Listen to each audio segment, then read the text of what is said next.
Hello అండి, welcome to Kapil and cooking and more. నేనండి మీ కపిల. అల్లం చట్నీ అండి, చాలా టేస్టీగా ఉంటుంది. ఇది హోటల్స్లో కూడా ఇలాగే చేస్తారు, హోటల్ స్టైల్ అల్లం చట్నీ అన్నమాట. ఇందులో 2 రకాలుగా చేసుకోవచ్చు. నేను అంతకుముందు నా రెసిపీస్లో ఒక రకం పెట్టేశాను నేను ఆల్రెడీ.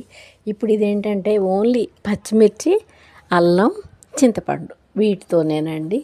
చాలా టేస్టీగా ఉంది. హోటల్లో కొంచెం అల్లం పచ్చడి పెట్టమంటే ఏంటో తగ్గించి ఒక చిన్న స్పూన్ పెడతారు.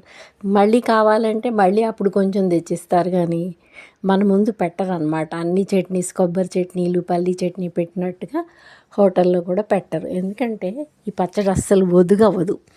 అందుకని వాళ్ళు కొంచెం కొంచెమే పెడతారు. ఇంతకీ దానికోసం ఏం కావాలో చూసేద్దామా. పచ్చిమిరపకాయలు నేను 15 తీసుకున్నానండి. ఒక పెద్ద నిమ్మకాయ సైజు కంటే ఎక్కువే, చిన్న నిమ్మకాయలు 2 సైజు అనుకోండి. ఒక 3 ఇంచుల అల్లం తీసుకున్నాను. తర్వాత బెల్లము ఒక 4 స్పూన్లు గ్రేట్ చేసింది తురుముకున్న బెల్లం. మీరు కొంచెం స్వీట్ తినాలనుకుంటే ఇంకొంచెం బెల్లం కూడా వేసుకోవచ్చండి. ఈ పచ్చడికి బెల్లమే చాలా టేస్ట్ అన్నమాట. ఇది పెసరట్లోకి, దోశలోకి, ఇడ్లీలోకి చాలా బాగుంటుంది ఈ అల్లం పచ్చడి. ఇప్పుడు కడాయిలో కొద్దిగా ఆయిల్ వేసుకుంటున్నాను.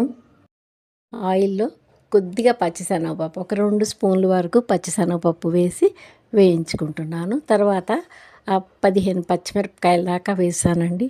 దీనికి స్టఫ్ ఇదేనండి, పచ్చిమిర్చి ఉన్ను చింతపండు, అల్లమేనమాట. ఈ పచ్చిమిర్చి కూడా బాగా వేయించుకుంటున్నాను. ఇలా వేగిపోవాలి. దోశల్లోకి, ఇడ్లీలోకి చాలా బాగుంటుందండి ఈ పచ్చడి. అందులో ఈ వర్షాకాలం మనకి దగ్గు జలుబులకు కూడా బాగా అనిపిస్తుంది. గొంతుకు హాయిగా అనిపిస్తుంది. అల్లం పచ్చడితో తింటే చాలా టేస్టీగా కూడా ఉంటుందన్నమాట. కొంచెం స్పైసీనెస్ తక్కువ ఉండాలి అనుకునేవాళ్ళు పచ్చిమిర్చి తగ్గించుకోవచ్చు. ఈజీగా సింపుల్గా చేసుకోవచ్చు. మనం రెగ్యులర్గా కొబ్బరి పచ్చడి, కొబ్బరి పుట్నాలు, పల్లీతో చేసుకుంటాం కదా, అది కాకుండా ఇలా చేసి చూడండి. నా 3 ఇంచుల అల్లం అన్నాను కదండి, అది పొట్టు తీసి చక్కగా కడిగి రౌండ్గా ముక్కలు చేసుకొని అది కూడా 1 నిమిషం పాటు వేయించుకుంటున్నానండి. ఎక్కువ వేగకూడదు, వేగితే దానిలో ఉన్న ఘాటు అంతా పోతుందన్నమాట. అల్లం ఫ్లేవరు ఘాటు పోతుంది. అందుకని వెంటనే నేను జార్లోకి షిఫ్ట్ చేసుకోవాలి. చింతపండు కూడా వేడి నీళ్ళల్లో వేసి కొంచెం నీళ్లు పోసి నానబెట్టానండి. ఆ చింతపండు కూడా వేసుకోవాలి. చాలా సింపుల్గా ఇది హోటల్ స్టైల్లోనే ఉంటుందండి. చట్నీ చాలా బాగుంటుందన్నమాట.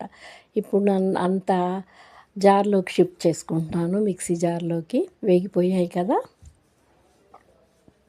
అల్లం, పచ్చిశనగపప్పు, తర్వాత ఇవేమో ఎక్కువ వేగకూడదండి. అల్లం అయితే వేగకూడదు. పచ్చిమిరపకాయలు వేగాయి, పచ్చిశనగపప్పు వేగాయి, అంతే. ఇప్పుడు నానబెట్టుకున్నాను అన్నాను కదండి చింతపండు, అది కూడా మిక్సీ జార్లో వేసేస్తున్నా. వేడి నీళ్ళల్లో అయితే చక్కగా నానిపోతుందండి. ఈ 4 స్పూన్లు బెల్లం అండి, ఈ 4 స్పూన్లు సరిపోతుంది. సరిపడా సాల్ట్, టేస్ట్కి సరిపడా సాల్ట్ కూడా వేసుకున్నాను. ఇప్పుడు దాన్ని మెత్తగా గ్రైండ్ చేసుకున్నానండి చట్నీ. తాలింపు కోసం నూనెలో ఆవాలు, మినప్పప్పు, జీలకర్ర, తర్వాత ఎండుమిరపకాయలు 2-3 తుంచి వేస్తున్నాను. పచ్చిశనగపప్పు కూడా 1 స్పూన్ దాకా వేసాను. ఎండుమిర్చి, కరివేపాకు, కొంచెం ఇంగువండి, అంతే తాలింపుకి కావాల్సినవి. తాలింపు చేసుకొని మనం గ్రైండ్ చేసుకున్నాం కదా, అల్లం పచ్చడిలో ఈ తాలింపు కలిపేసుకుందామండి. చాలా చాలా టేస్టీగా ఉంటుంది. చాలా ఈజీగా సింపుల్గా చేసుకోవచ్చు అన్నమాట. దోశలోకి కానీ, ఇడ్లీలోకి కానీ, ఎప్పుడు ఒకటే రకం చట్నీ బోర్ కొట్టకుండా ఇలా చేసుకోవచ్చు. నేను ఇంకొక రకం చట్నీ నా వీడియోస్లో పెట్టానండి, మీరు చూడండి. అల్లం పచ్చడి అని ఉంటుంది. ఇదేమో అచ్చంగా పచ్చిమిరపకాయలతోటి, అల్లంతో, అందులోనేమో మినపప్పు అన్నీ వేస్ట్ చేశాను. అది కూడా చాలా బాగుంటుంది.